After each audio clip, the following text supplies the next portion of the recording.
தற்போது சென்னை வானிலை ஆய்வு மைய இயக்குநர் பாலச்சந்திரன் செய்தியாளர்களை சந்தித்து வருகிறார். நேரலையை பார்க்கலாம். திண்டுக்கல், உத்தரமேரூர், செங்கல்பட்டு,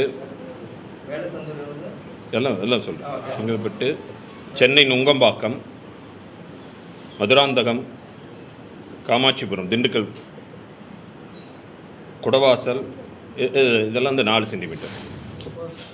அவ்வளோதான். குடவாசல், தாமரைப்பாக்கம் 3 சென்டிமீட்டர். நிறைய பரவலாக நல்ல மழை நிறைய. அண்ணா யூனிவர்சிட்டி செய்யார், வேடசந்தூர், திண்டுக்கல், உத்தரமேரூர், செங்கல்பட்டு, சென்னை நுங்கம்பாக்கம் 4 சென்டிமீட்டர். ஆமாம். காமாட்சிபுரம் இது திண்டுக்கல் மாவட்டம்.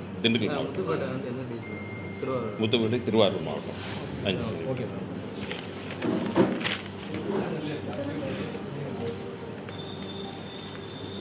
ஆழ்ந்த காற்றழுத்த தாழ்வு பகுதியாக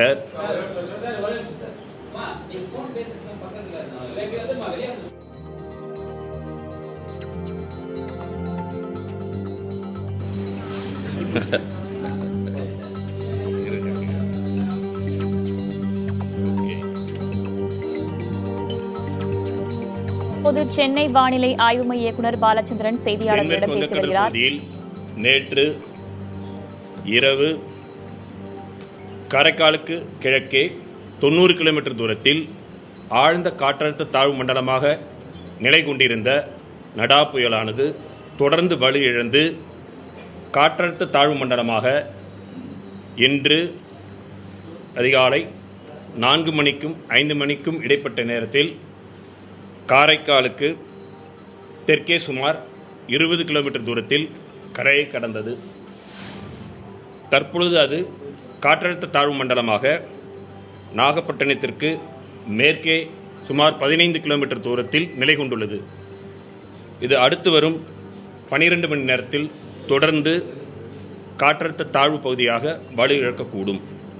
இதன் காரணமாக அடுத்து வரும் 24 மணி நேரத்தில் தமிழகத்தின் உள் மாவட்டங்களில் அநேக இடங்களில் மிதமான மழை பெய்யக்கூடும்.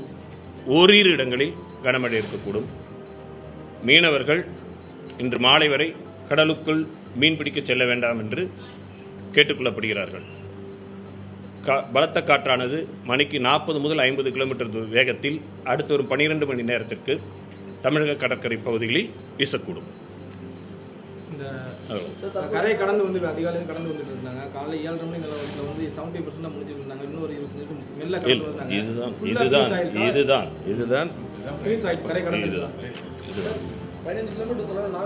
நாகப்பட்டினத்திலிருந்து மேற்கே 15 கிலோமீட்டர் தூரத்தில் தற்பொழுது காற்றழுத்த தாழ்வு மண்டலமாக இருக்கிறது.